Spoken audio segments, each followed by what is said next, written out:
Alaikum wa rahmatullahi wa barakatuh. Deuxième vidéo de cette série pour les verbes les plus utilisés, qu'on utilise le plus souvent. On a vu lors de la première vidéo, si ce n'est pas fait, allez jeter un œil dans la première vidéo. Il y a 5 verbes que je vous ai donnés qui sont très importants, que l'on peut utiliser dans la vie de tous les jours. Et aujourd'hui, on va en voir 5 autres, Inch'Allah. C'est parti.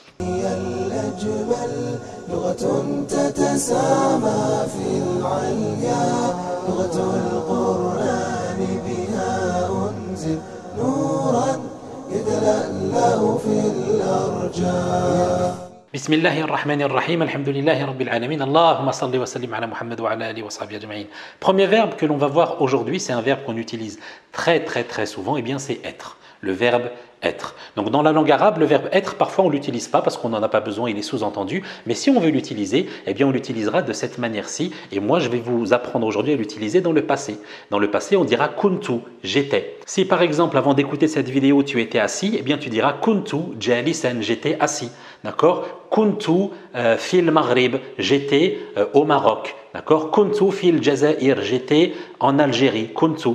Et aussi, tu peux poser la question et dire à quelqu'un où tu étais. Et tu lui diras Aïna kunta, Aïna kunta, où étais-tu?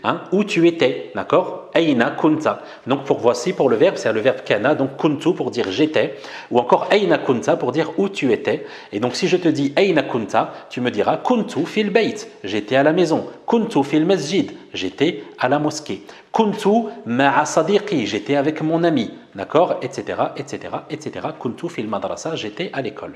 Bien sûr, si vous avez des exemples en utilisant, c'est pas mal de faire ça. Si vous reprenez kuntu et vous m'écrivez des choses que vous mettez dans les commentaires, comme ça on voit si c'est bien compris pour tout le monde. Donc voilà pour kana, pour le verbe être. Et parfois on ne l'utilisera pas, mais on ne va pas en parler tout de suite, ça va demander un petit peu plus de temps. Deuxième verbe qu'on voit aujourd'hui, eh bien c'est le verbe faire, af'alu, le fait de faire quelque chose, af'alu. Et souvent on va poser la question, on va dire maza taf'alu, qu'est-ce que tu fais? Maza taf'alu, qu'est-ce que tu fais? Eh bien tu pourras répondre la shay, je ne fais rien, la shay, je ne fais rien. Ou encore tu pourras dire à quelqu'un fais le bien mon ami, fais le bien mon enfant, fais le bien mon frère, fais le bien ma sœur, etc. Et donc pour dire fais le bien, eh bien on va dire if'alil khayr. If'ali al-khayr, un fait, if'al al-khayr pour dire le bien. If'ali al-khayr, d'accord? Après af'alu, tu peux l'utiliser, tu mets derrière ce que tu veux. Je fais telle chose, je fais telle chose. Af'alu tatata, af'alu tatata, d'accord? Af'alu pour dire je fais. Troisième verbe de cette série, je vous ai mis ici, le verbe qu'on utilise souvent c'est azunnu, je pense. Mais ici c'est je pense dans le fait de je crois. Par exemple, je vous donne un exemple pour que vous compreniez. Voilà, on regarde le ciel, on voit qu'il y a des nuages gris et toi tu vas dire tiens je pense qu'il va pleuvoir, je pense qu'il va pleuvoir. Donc on est dans ça, d'accord? C'est pas je pense dans un autre sens avec une certitude, etc. Ici dans l'exemple que je vous donne, non, c'est je pense, je suis pas sûr, peut-être il y a les nuages gris, je pense qu'il va pleuvoir, d'accord? Est-ce que tu pourras venir m'aider demain? Il faut que je vois, je pense que oui, mais je ne suis pas très sûr. D'accord? Donc c'est ce verbe-là que je vais vous apprendre aujourd'hui. Eh bien, on dit azunnu. Attention, avec un point d'exclamation. Azunnu, on peut l'utiliser également pour la certitude. Si par exemple dans la phrase je dis azunnu anna Allah fis sama, je pense, je crois, comme je viens de vous le dire à l'instant, qu'Allah est au-dessus des cieux. Non, ça c'est une croyance pour nous, c'est une certitude. Donc azunnu ici dans la phrase que je viens de donner, c'est une certitude. C'est pas je pense, je crois que. Non.